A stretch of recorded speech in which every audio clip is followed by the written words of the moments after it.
ils ont promis 4 milliards de francs CFA s'ils acceptent seulement que les Français s'installent définitivement dans leur zone d'influence à l'intérieur du Nigeria.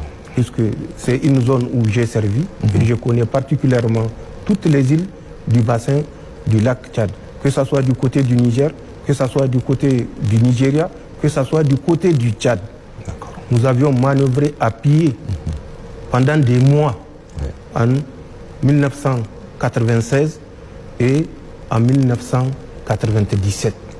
Donc c'est une zone que je connais parfaitement. Ils ont promis, si ils acceptent qu'ils s'installent, 4 milliards de francs CFA à l'État du Nigeria.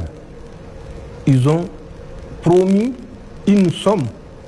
Je laisse le monopole au président Tinubu de dire combien les Français lui ont proposé pour s'installer dans l'État du Borno. D'accord. C'est pas fini.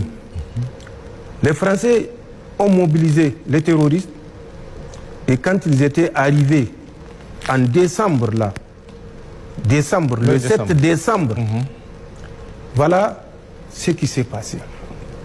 Ils ont décidé, toujours pour vous donner une idée, pour donner au peuple nigérien l'envergure du grand complot international qui est ourdi, ils ont demandé à Boko Haram de constituer une compagnie de 150 hommes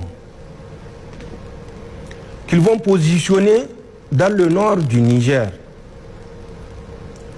La France s'occupe du paiement intégral du salaire des 150 combattants déployés par Boko Haram, qui seront rejoints par les mouvements, ça c'est les Français qui ont dit ça, qui seront rejoints par les mouvements de Risseboula. Ensuite, des mouvements rebelles qui sont dans le nord du Tchad. Et ils vont faire un front commun installé à l'intérieur du Niger, dans les chaînes du nord Niger, pour faire la guerre au Niger. Nous avons donc les combattants installés dans les chaînes du nord Niger. Nous avons les combattants installés dans le bassin du lac Tchad par la France.